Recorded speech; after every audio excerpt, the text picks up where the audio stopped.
हाग्रामा महिलारि सारखौ मा रिप्लाइ होखो मानगोनां राजु नार्जारि बिथाङा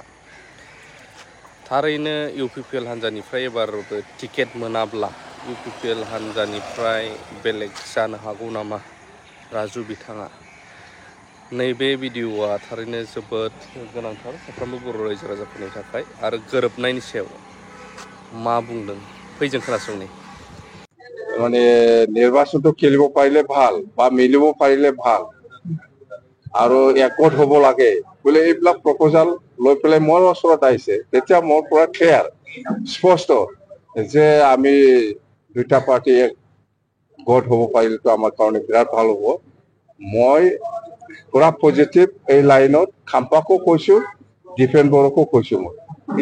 আপোনাকে দোষাৰোপ কৰি আছো নাই পুৰা পজিটিভ লাইনত মই মেছেজটো দিছো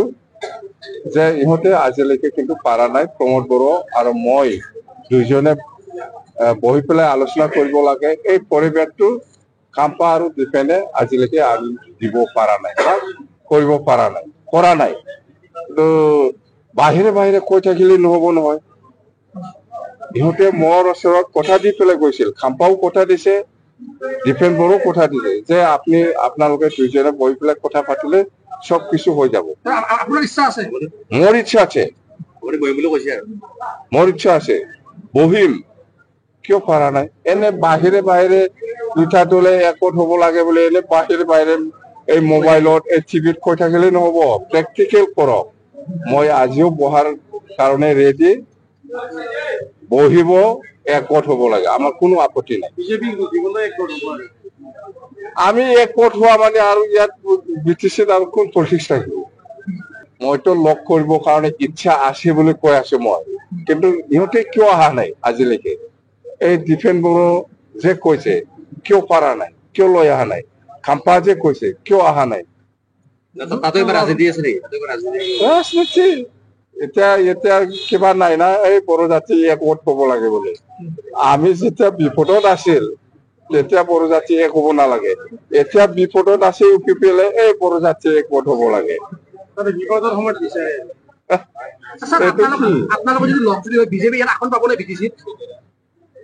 কোনো বিজেপিও নাপায় কোনো কংগ্ৰেছো নাপায় কোনো ৰাইজৰ দলো নাপায় কোনো ইউডিএফও নাপায় আমি যদি একগোট হয়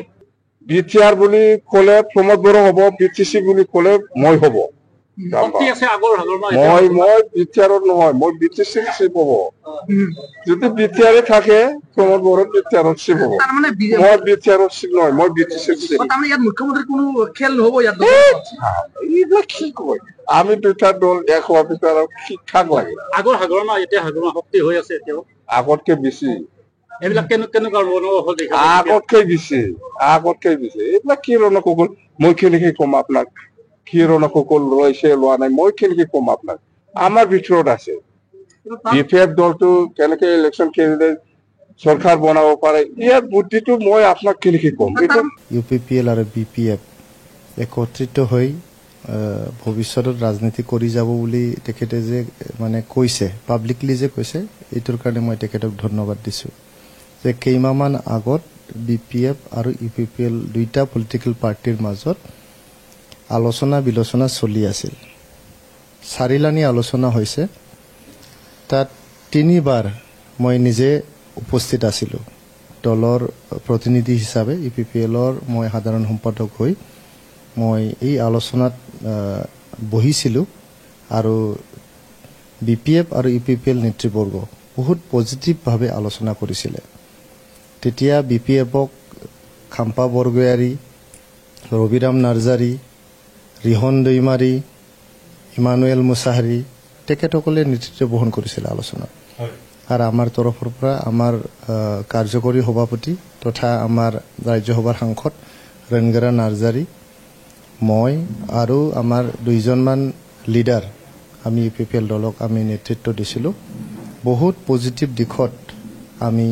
আগবাঢ়ি আছিলোঁ প্ৰত্যেকবাৰ আলোচনাত